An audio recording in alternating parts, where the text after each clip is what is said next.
Jandre, I'm so happy to talk to you today again about business, social media, making money. How are you? Business and marketing. That's it. I love it, man. I love it. Nice to be here. How was your paddle? Great. I've got a bit of a paddle problem. But anyway, it was actually my birthday earlier this week and I had a paddle party as well. So I do have a slight paddle problem, but we're working on it. It was my birthday last week, Thursday, on the live. Oh, really? On what date? When is your birthday? The 23rd. Oh, I'm the 19th. Oh, really? And what did you do? Oh, we just chilled. It's just another day for me. Oh, is it?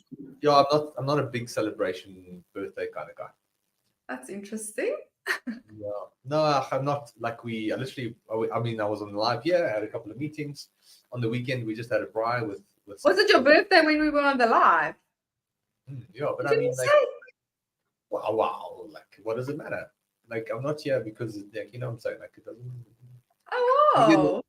It's like I'm not really a birthday kind of guy. People who know me will tell you, like, Jandre's not really someone who celebrates his birthday. Like, I don't mind it, but it's like I'm not going to be someone who's like, hey, it's my birthday, please come. My friend actually arranged my birthday party because it was another. Well, that happened to me. Well, we had someone arrange it on my behalf. Because she family and like three of my closest friends, and that was it. 3 or 4 of my closest friends. Oh, that's great. But she just wanted an excuse to play paddle. So she arranged a whole paddle party for me, and that was so much fun. Yeah. I must say, I enjoy paddle. I've only played it twice, but I can see why people get addicted because it's so nice. Yeah, that's great. But anyway, here we are live again, back to work. Hello, guys. If you're watching, say hi in the comments. Last week, we had such a nice chat about websites and how to make websites more converting. And it's actually something that I've been thinking about. And we don't often think of what people go through when they are in the process of buying. And I was thinking to myself, walking into a shop. So why does shops like Checkers or Woolworths or whatever do certain things? We don't even realize it, but they want to make it a pleasant experience for us to buy, of course, and also to pop ideas in our heads. Oh, what about this? What about some snacks for your kids? Things like that. You're like, oh, I never thought about that. And when we are online, we don't often think of these things. We don't think of giving people suggestions or ideas. And they're very happy to spend more if they just have the idea of what to spend it on. So I see people are joining. Guys, go over to the comment and say hi. I'm so happy to have Jandre here. Always amazing to have him answer all your questions, all your business-related questions, social media questions, and even life questions. Amazing. Yeah, I think last time we had a good chat. I think a lot of people got some value from it. I think we unpacked the lady's website. So I think if there's anybody who maybe has any questions about their business from a marketing perspective, from a business perspective, if you want us to audit maybe some of the stuff that you're doing, always happy to help. But to touch on the sales psychology. Sales psychology is something I've been studying since 2012. And I think that is the only reason I think that I have succeeded, and the word succeed is very subjective, but I think it's the only reason, the main differentiator between an amazing marketer and business owner and someone who is mediocre or is not really seeing the success that they want to see is understanding sales psychology and how customers behave when it comes to their purchasing decisions. I think it's so crucial, and it's the most neglected thing, because I always say that there are 2 pillars when it comes to a successful marketing strategy and a successful business strategy as well. And this is more the front end of the business, not the back end in terms of logistics, but more like what do you put into the market. And if you look at it from a marketing lens, then there are 2 pillars. And those 2 pillars You can't have just one of them. The whole strategy falls apart. You need both pillars standing very firm in order for you to succeed with your marketing. And those two pillars are, the one is technology and the other one is psychology. So those are the two pillars that you have to combine in order to really start seeing success from your marketing efforts. Now, when I say technology, that will fall into categories and platforms like Facebook, Google, email, SMS. Today, we live in a world where technology has adapted and evolved in such a way where you can leverage it in order to get people to see and take note of your business and brand. So technology would be anything from understanding how to send a WhatsApp campaign, how to send an SMS campaign, how to send an email campaign, how to run a Facebook ad, how to run an Instagram ad, how to use Instagram, how to use TikTok, organic reach in order to get more exposure, how to leverage technology in order to get the brand seen. That's the first pillar.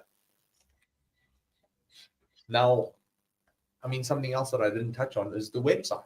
You know, the technology the website's built on, Shopify, Wix, WooCommerce. Then understanding how to leverage that technology and from a technical side to make sure it's functional when someone comes and wants to buy the product from you.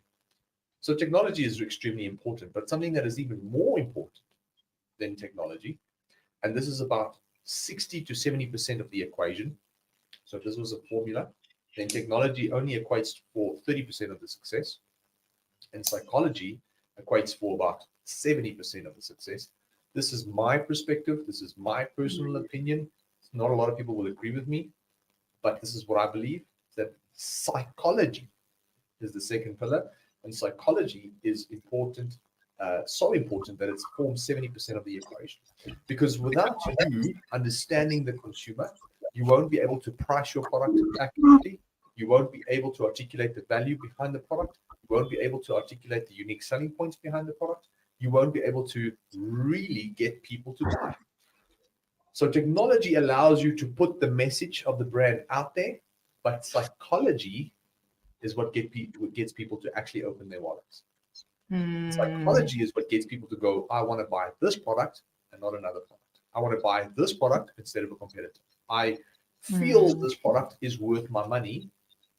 And that all boils down to psychology, and that's understanding the actual consumer and what to say, how to position your message, what creatives to use, what copy to use, what kind of ads to run, how to structure your website to increase your conversions. All of that falls under the psychological pillar. Wow, that is so interesting. So I'm going to ask you a few questions now. So guys, if you are watching, please tell us where you're watching from. Maybe ask a question or two. It's always lovely to answer your questions, but just go over in the comments and tell us, hi, you're here, you are watching.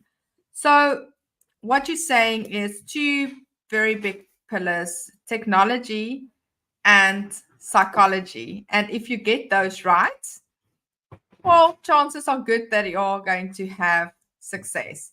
So the psychology is very interesting. I really find it so interesting because if we think about it, why would someone not want to spend maybe 600 Rand, 700 Rand on a nice bag, you know?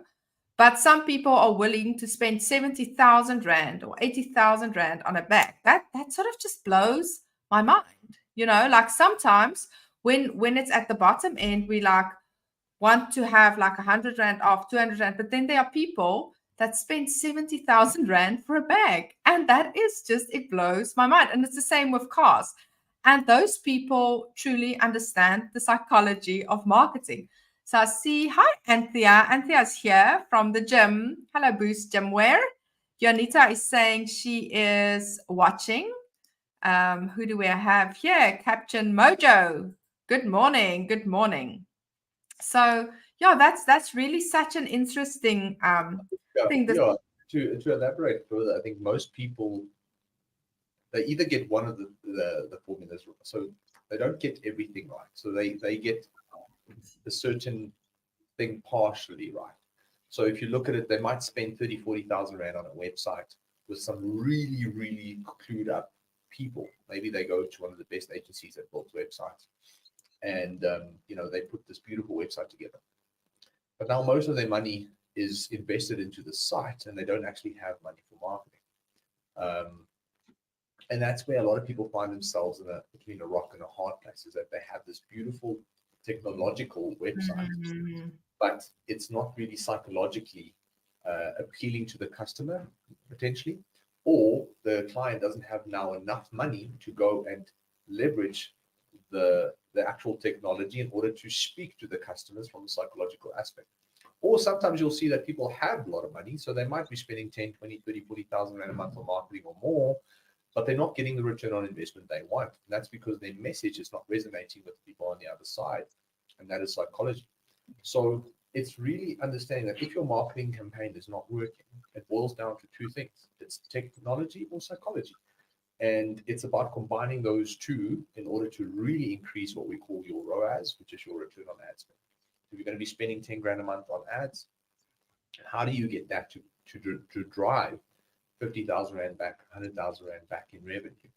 And I think it's psychology that makes the biggest difference at the end of the day. Wow, it's so interesting. So this makes me think of a practical example. I always try to put it in my head as practical as possible. So one company that really fascinates me with their marketing, and I never thought about it in this way, but now looking at it, their technology and their sales psychology is so spot on.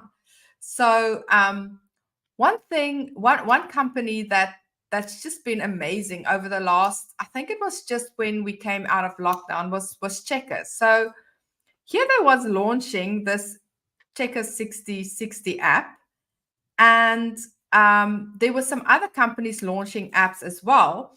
And I wanted to experience this whole thing, because on the one hand, I know that sometimes you just need to get things out. But on the other hand, it is so important that when you get people, for instance, on your site, that it's working. So what Checkers did really well, in my opinion, better than, for instance, Pick n Pay, and I'm not affiliated to any of them. I just really love to go into, understanding what they do and why they are successful. So Checkers came out with this app, and the app was just working brilliantly from day one. So how I came across this app is they just had this barcode in the newspaper, in the report, like the whole page was a barcode. There was nothing else, just a barcode. And I was like, what is this? What is behind this barcode? Like, I don't like it if people market something to me, but this was sort of like getting to me. What is behind this barcode? So I scanned the barcode, and there it was, the app. I had to do it. Like, I first ignored it. I went back. I scanned it. And since then, I had the app. Okay. But then the app worked brilliantly. It was fun. It was they had all these fun things, and it was very relevant. Like, that was just out of COVID, so they would have like COVID rescue package or something like that. And it works brilliant. But then Pick n Pay also came out with ASAP. I also downloaded Pick n Pay app, and oh my word, was that app full of problems. And you know what? We are 4 years down, about 3 years, 4 years down the line. I still use the Checkers app. I've tried again with the Pick n Pay app. I couldn't. So on that side, the technology was brilliant. But then what did they do with the psychology is how they aligned them with brands that we love. For instance, with the Booker, and thinking of what you just said, trying to make it practical for me. I'm thinking of them. Their technology is brilliant. Their app works. But the psychology. Well, also, that the main psychological tactic that they used in the newspaper was what? Nieuwsgierigheid? Curiosity. Curiosity, yeah. Our brains are designed to be curious, and we cannot. It almost irks and it burns our brains if we are curious about something we don't have the answer to it. So obviously, not everybody is the same, but majority of people are what is the word? Suckers for curiosity. So in essence, they've used curiosity in order to get people to scan that code. Because if they said, hey, here's this new Checkers 60 app, You can get all your stuff delivered on demand. And here's a QR code for you to scan it. I can promise you that people that would have scanned it would have been a lot less. I mean, I wouldn't have scanned it. We had a similar tactic on our website yesterday. I mean, we're running a R5 sale on our fragrances. And we R5. Wow. So we're running fragrances for R5. So it's a R5 sale for 3 days. And we've made the most amount of profit we've ever made. Obviously, we have ways to make that happen, but it's ridiculous. We had 500 orders yesterday, and only 16% of people took the R5 sale. So it was such a huge curiosity driver that when people saw the R5 sale, they went, "Wait, what? Let me actually go check this out. Like, this is ridiculous." And I was a bit nervous when I launched it because I came up with the idea, and I was a bit, I was thinking to myself, I can literally screw ourselves over with this. But the reality was it worked like a bomb. But in theory, it plays on that psychological element. You know what I'm saying? It's that psychological element of people. We got 10 times the amount of traffic. Wow. But yeah, I think in essence, people need to understand that psychology is the name of the game.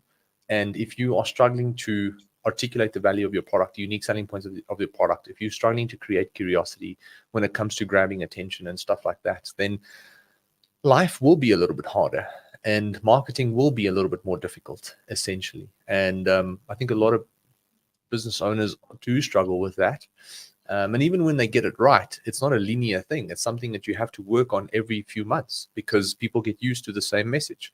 So you have to constantly try and innovate how you speak to your customers and keep them, excited about what you have to say as a brand. And I think a lot of people don't really see it that way or think about it that way. Well, it feels like you did a Black Friday sale before everyone else. Was that the idea? No, it wasn't the idea. I wanted to run it for Black Friday, but I wanted to test it first. Oh. So it was more of a test than anything. And so far, I mean, we've still got 2 days left, but we had a really successful day yesterday. And, that business is on track to do about, I think, 3 million this month. So that's a really good a business that we've built there. But the reality is that, a lot of people might sit there and go like, wow, why can't we get it right? And I think it starts again with one thing, is understanding your numbers. And understanding how your customers behave, because a R5 sale makes no sense. There's no way that you're going to make a profit on that. So when you tell another business owner that they need to do a R5 sale, they'll tell you that you're crazy. But if you understand how your consumers behave and your customers behave, then you can tweak things on the website in terms of pricing and strategies in order to make sure that you don't run at a loss. And that's what we did. We psychologically put certain things in place so that it will be very difficult to run at a loss on a R5 order.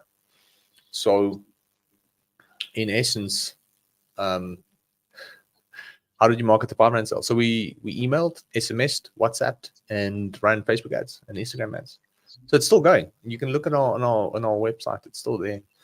But it's mainly we're using it in ads mainly more than anything else now.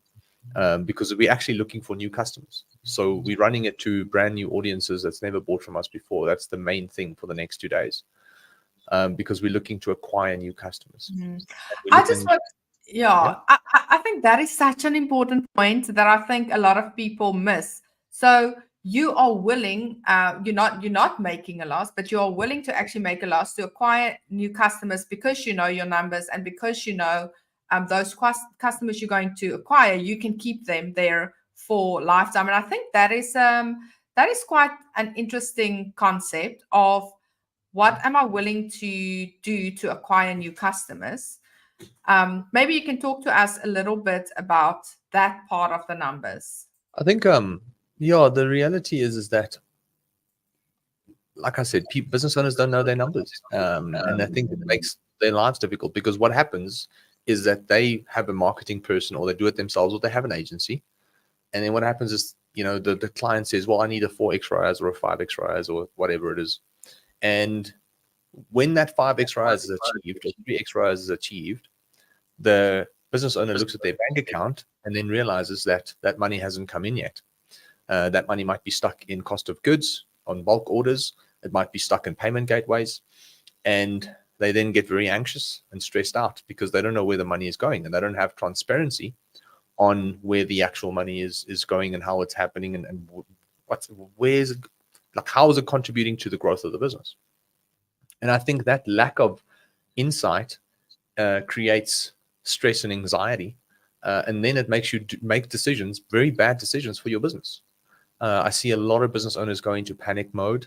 They start stressing, and then they start pausing the ads, or they fire the agency that they're working with, or they switch to another agency who said, listen, we're going to give you 5x the returns. Like, we're going to double your sales overnight.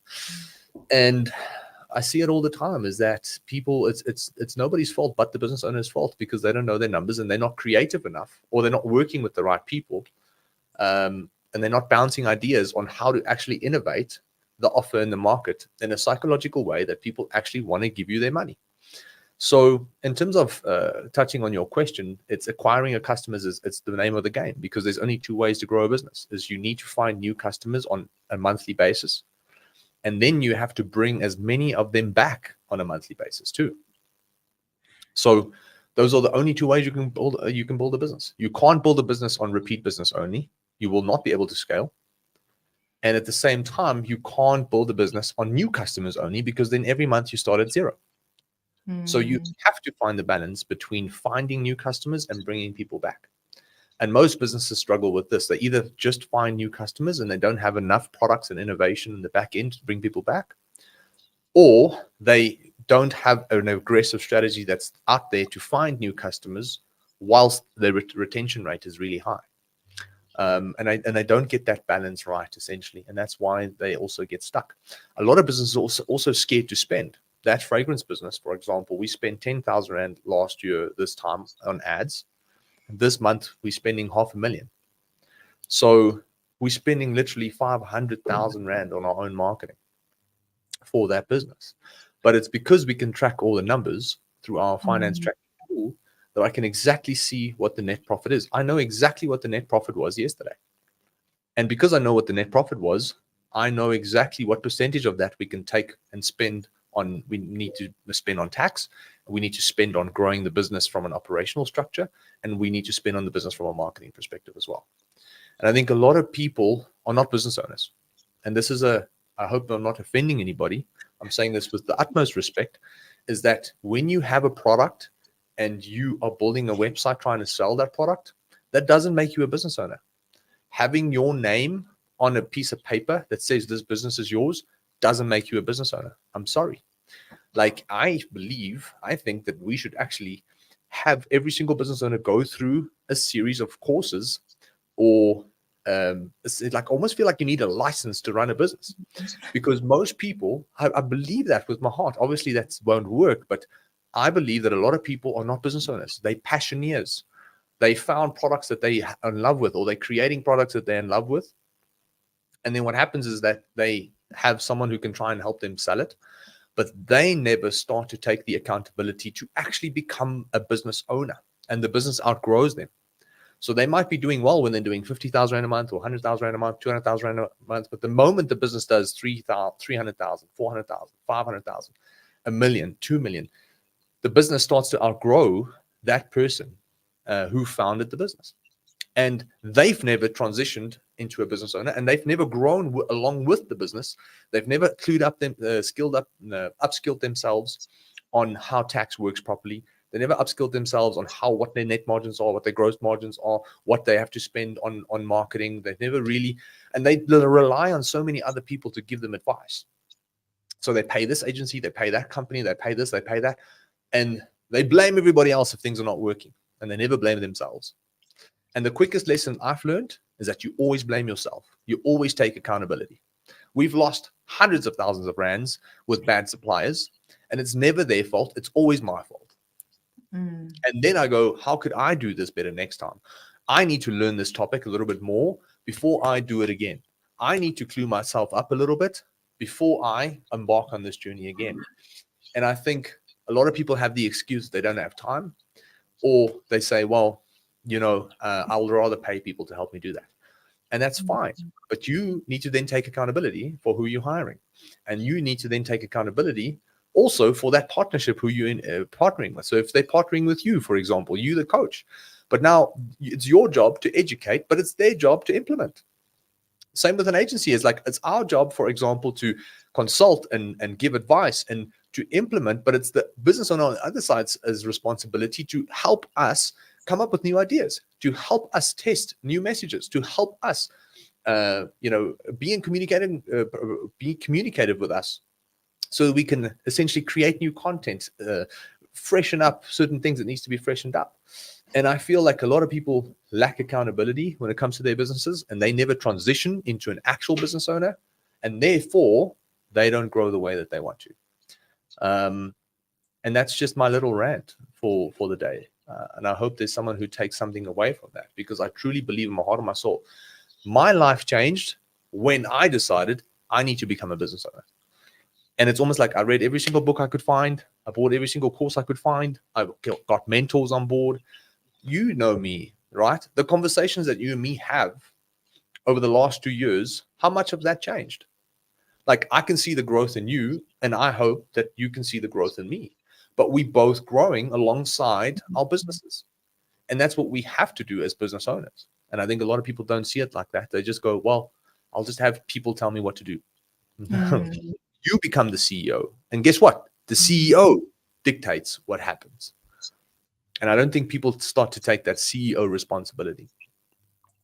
That's so true. It makes me think of, so Janita is saying 100% correct. There are so many skills needed to be a business owner. So I often think about this in a way like this. So say, for instance, and this is what I often ask people if they come to me: is this a good business? Why not? So the question is really, if you woke up today and suddenly you woke up and you're like, oh my word, actually, I'm not me. Actually, I am Richard Branson, who's a very good business owner and entrepreneur. What would he do today? Would he be able to make this business successful or not? And that often makes me think of what are we as business owners not doing or not doing right? Because why can this business be given to someone else and they can make it massively successful? And exactly the example you gave of when you started or when you became part of this business,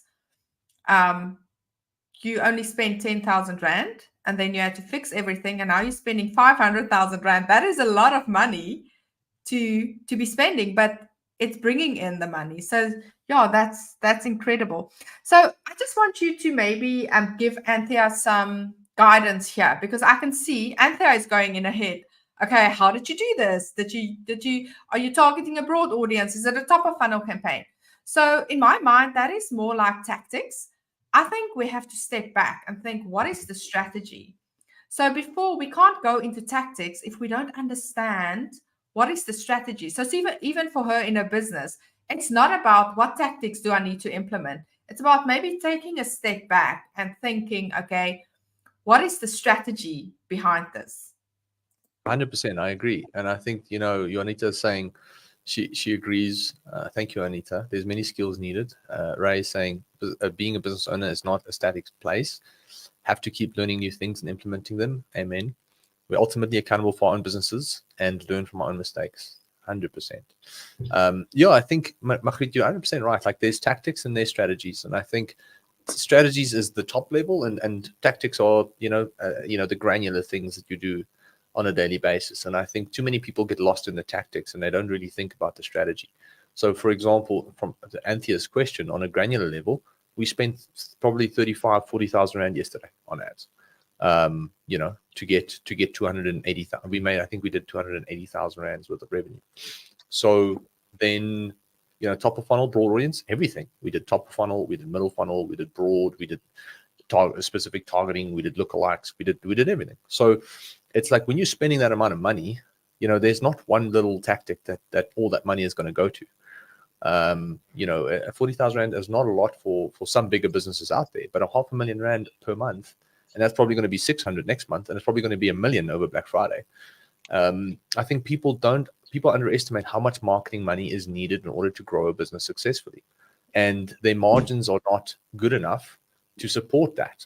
What people are not realizing is that the competition is increasing on a daily basis and your margins are shrinking on a daily basis because of the fact that it's costing you more to acquire customers.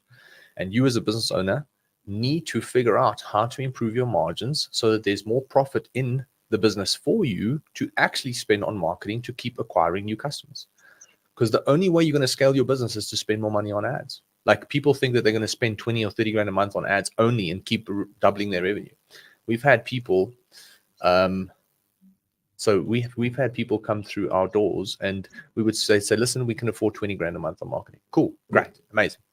So we go from 100,000 rand a month to 250,000 rand a month with a 20 grand budget. And then they go, cool, now we need to get to 400. And we go, okay, cool, but now you need to spend more. No, we can't spend more. We need to get there with the same budget. It's not going to happen. It's not going to happen. You know, oh, but this agency said, or this guy said that we can get a 10x rise and you're getting a 5x.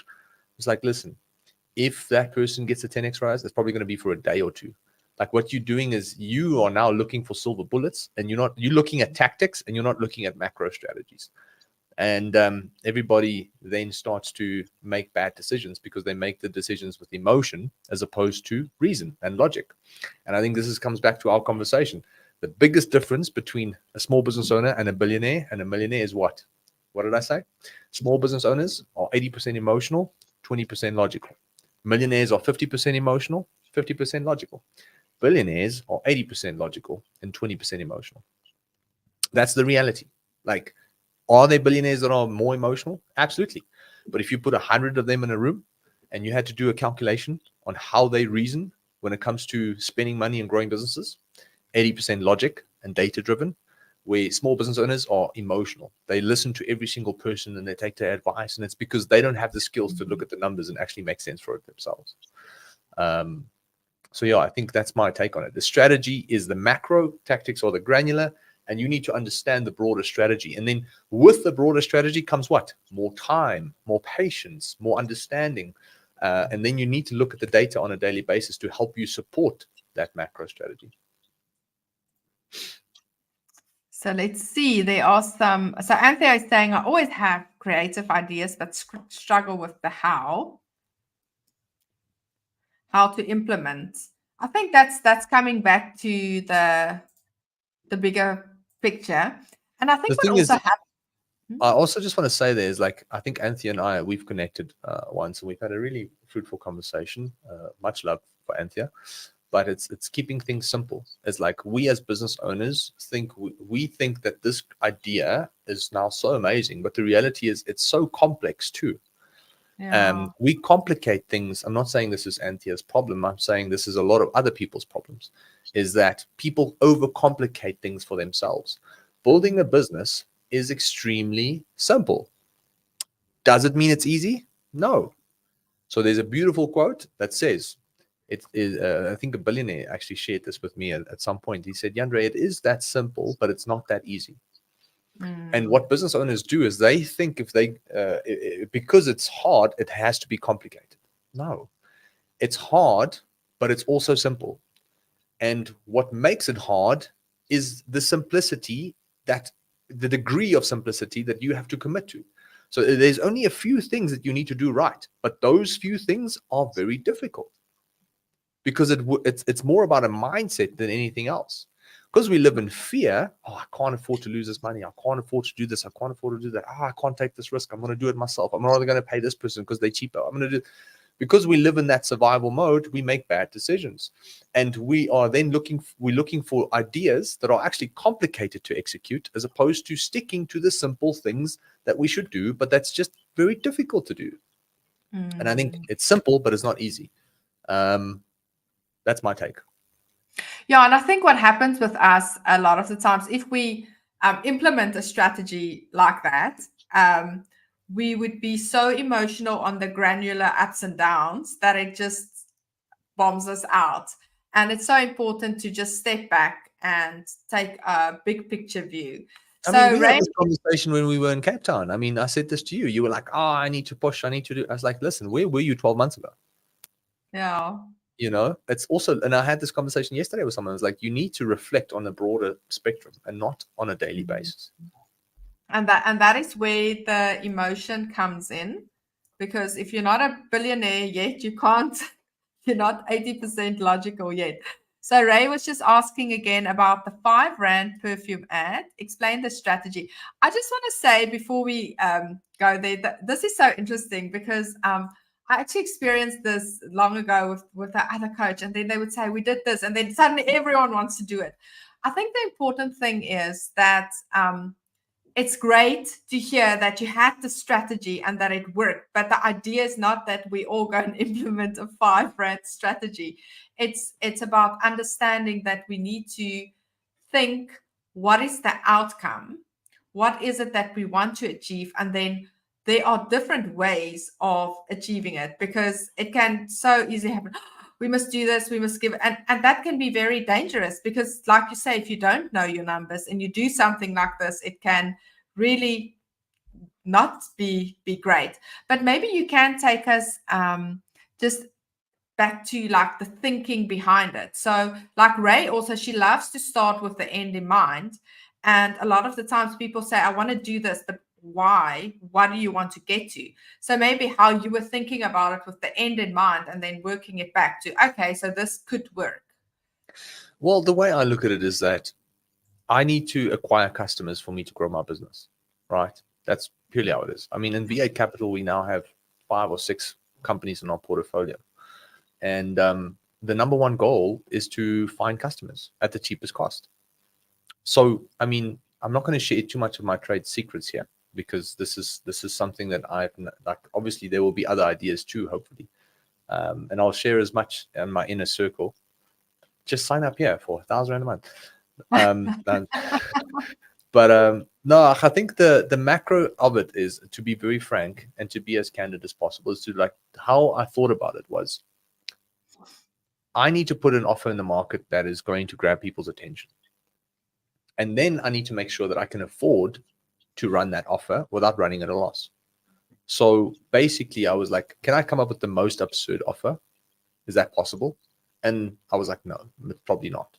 And then I thought to myself, well, let's just play the game of what is actually one of the most absurd offers possible. And I thought, a 5 Rand sale. So I was like, well, okay, if it's going to be a 5 Rand sale, the objective is to grab attention at a very low cost. Then I thought to myself, if someone clicks on the 5 Rand ad, how are we then going to make it that we don't run at a loss? Because Warren Buffett's number one rule of building a business is what? Never lose money. But that's more theory than practice. Like, it's almost impossible, but it's like, you need to always try and not lose money. So come up with ideas to not make you lose money. Because he says a lot of people get very reckless with their money. And I think that is the bottom line of what he's actually saying, is don't be reckless with the money. So if you think about Warren Buffett and he goes, don't lose money, how are we going to attract a customer for 5 Rand at a 5 Rand sale and not run at a loss? So we have a perfume. And what we did was, we essentially only applied it to the 15 mil. We applied a coupon code to it, and we said only 1 per customer.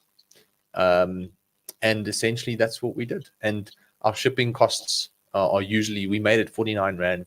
We've had very low shipping costs, but we've made the shipping cost 99 Rand. Our average shipping cost is about 80 bucks if the cost to our company. So we're making 20 Rand on the shipping in terms of profit on average. And then the 5 Rand is just a little bit of money. That's not money that we're getting back, but it's looking at the fact that we've gotten 25 bucks from that customer in theory. So if that's profit, technically, right? It's not profit, but we got the 5 Rand plus the 20 bucks shipping. That covers most of the product cost.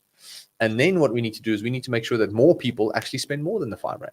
So that's the goal, is to just draw people in, but then get them to spend more than just the 5 Rand. So the strategy allowed us to attract a lot of people, and 83% of them spent 450 bucks on the site. Oh, wow. That's incredible. Because I was thinking to myself, like, I would not buy something for 5 Rand only. Like, I would literally. Well, what happened was, this is the psychology of it. And this is now the trade secret, essentially, is that the 5 Rand sale grabbed attention.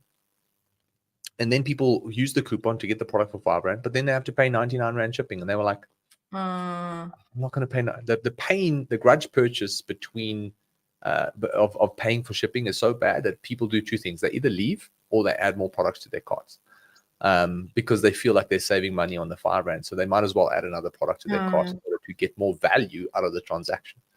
And I think that was just interesting to see how people behave. But yeah, I don't advise that anybody does this without looking at their margins properly, because there's businesses who's going to probably try that and then run at a massive loss. They'll be like, oh, it's all Jandre's fault.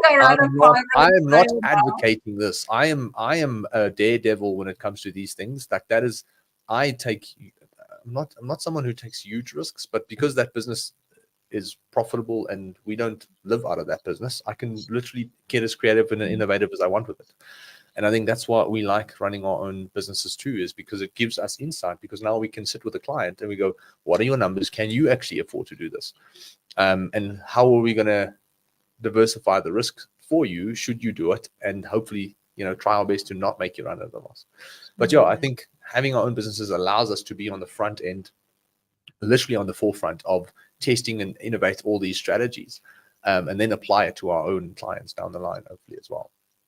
So Ray's touching on a very important point here, and that is now making sure that you retain those customers, because that is then ultimately where the strategy is going to bring in the I most money. I want to respectfully disagree. Yes, the idea is to retain as many as possible, right? Absolutely agree with that. But I'm saying, if you think about it, only 16% of people took the £5 deal. So it's a matter of looking at it going, the day was profitable. So it's a matter of looking at it going, the day was profitable, very profitable actually. And yes, we now need to look and take care of these people. But if we didn't get it right, the business has still succeeded. So it's not an end-all, be-all situation. For most people, it will be.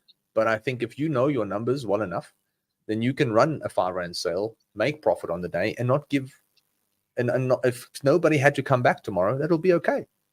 But a lot of businesses can't afford that. So I think what Ray is alluding to is that if most businesses will run at a loss. So in order to get that money back, the LTV of those clients and those customers are going to play a crucial part down the line.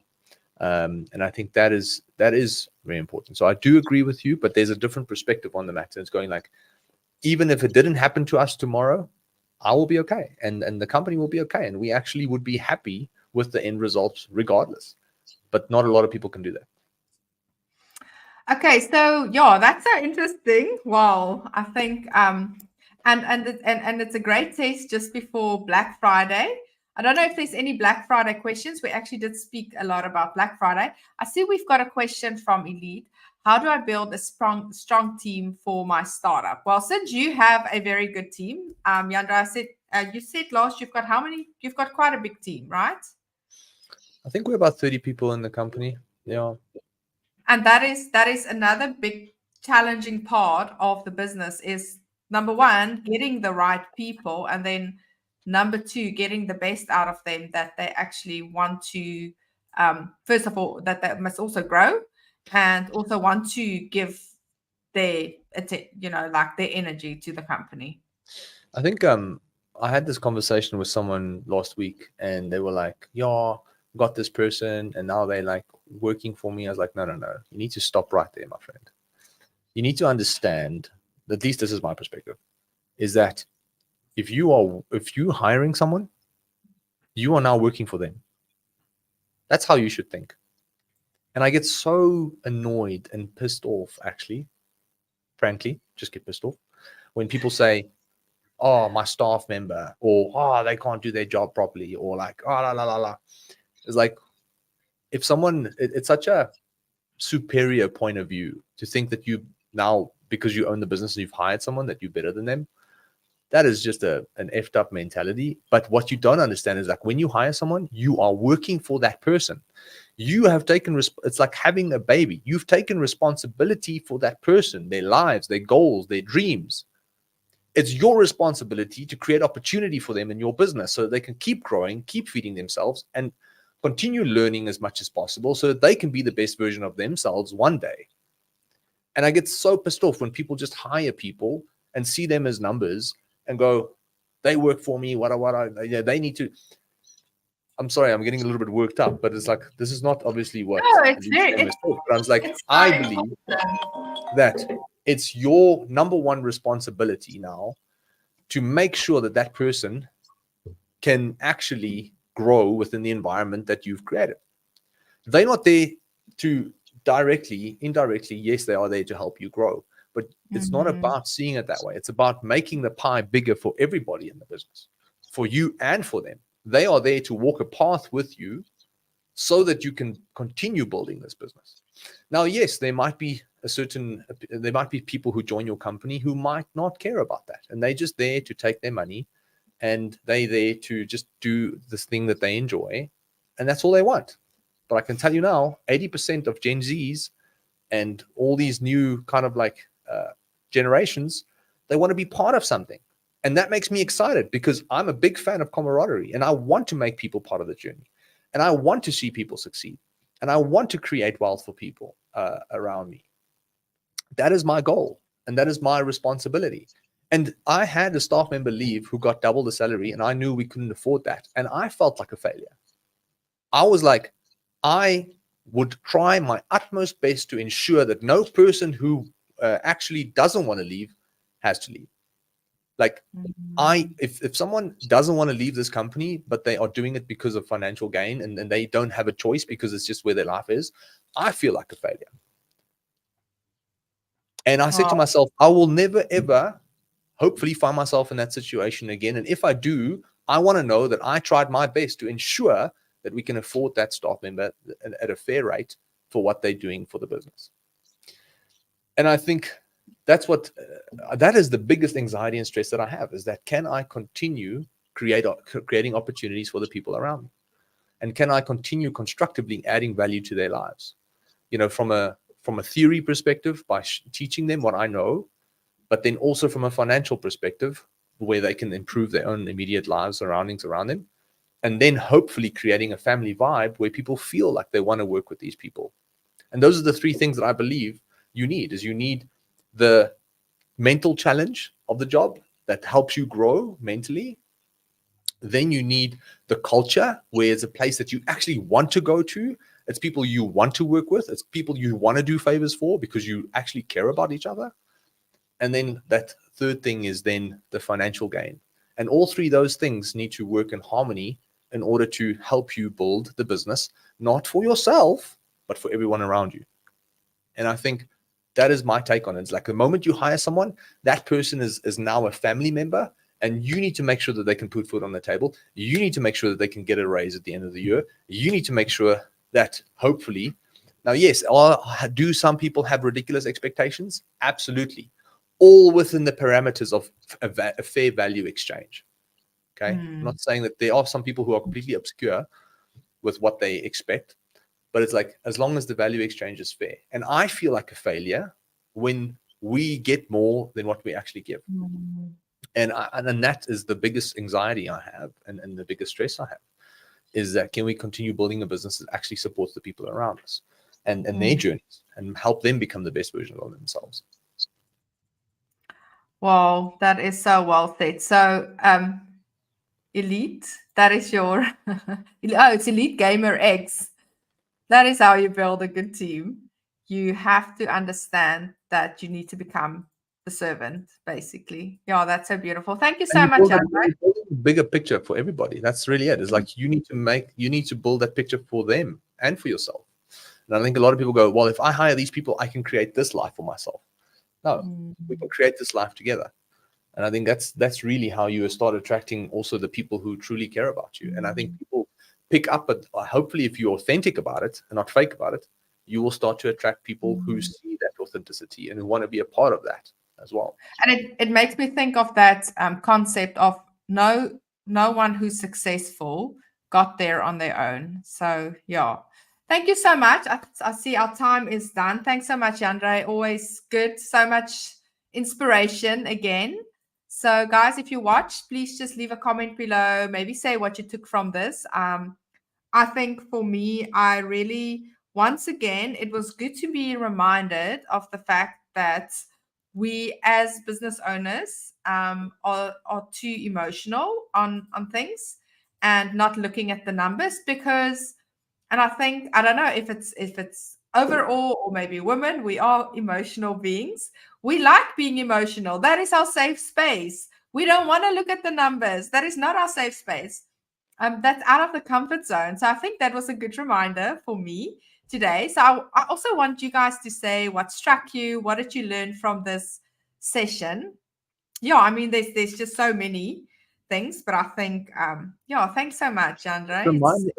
I think the biggest reminder that I would love to share is that if you're building a business, then you need to become the business owner that is actually has the skill to create that business that you have dreamed of.